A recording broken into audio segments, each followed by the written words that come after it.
Ces deux plongeurs ont un métier unique au monde. 2 fois par jour, ils descendent à près de 6 mètres de profondeur dans l'océan Indien pour nettoyer l'immense coupole en verre de ce restaurant sous-marin.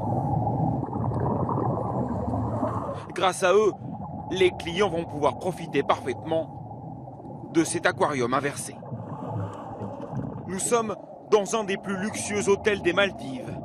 Ouvert il y a un mois à peine, il fallait marquer les esprits pour se faire une place au soleil. Patrick de Stark, le directeur général, a parié sur ce restaurant à près de 8 millions d'euros pour se démarquer. Ceci est un excellent argument de vente pour nous faire connaître. Il y a une compétition acharnée entre les hôtels pour obtenir des réservations. Nous pensons que ça va attirer des gens du monde entier. Et d'ailleurs, les résultats sont déjà là. L'hôtel affiche complet à près de 90%. Et il n'a ouvert qu'il y a un mois. Donc ça marche. Mais ce que le directeur ne dira pas et que les clients ne verront jamais, c'est que les récifs installés autour sont faux, c'est du béton. Les anémones et les végétaux ont été déracinés et replantés là pour le spectacle. Ce groupe de touristes est en train d'embarquer dans l'hydravion qui les emmènera sur l'île privée où est installé le nouvel hôtel. Une semaine de vacances coûte plusieurs milliers d'euros minimum, parfois beaucoup plus. À ce prix, ils ne veulent qu'une chose, le meilleur. On va être dans un 5 étoiles, en fait. Voilà, quelque chose de magnifique et très reposant. Et pour ces clients exigeants, le chef de cuisine ne prend aucun risque. Il va leur servir des produits qu'ils aiment et qu'ils connaissent.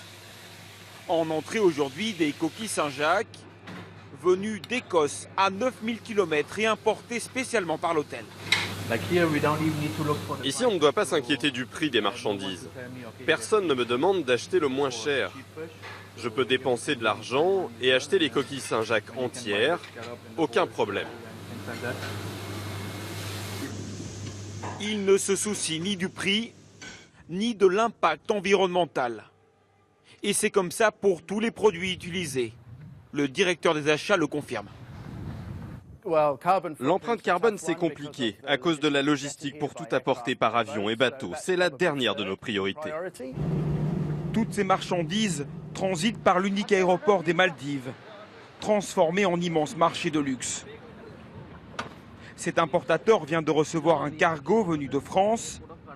Dans ces cartons spéciaux, les aliments arrivent de Rungis.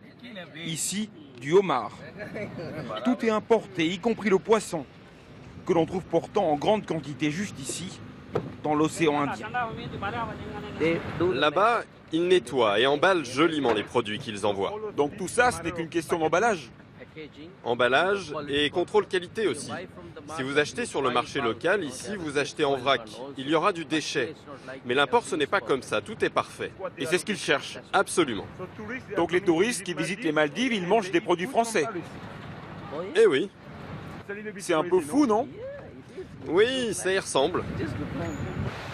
Dans cette course folle au luxe à tout prix, les investisseurs semblent avoir oublié que leurs palaces sont implantés sur des îles dont l'écosystème est un des plus fragiles au monde.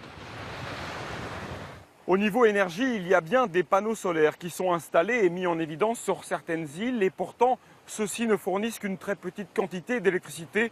Pour le reste, ce sont des milliers de litres de diesel qui sont brûlés chaque jour dans chaque hôtel du pays pour alimenter les climatiseurs et toutes les installations luxueuses dans un lieu aussi paradisiaque, très peu est fait pour finalement préserver la planète.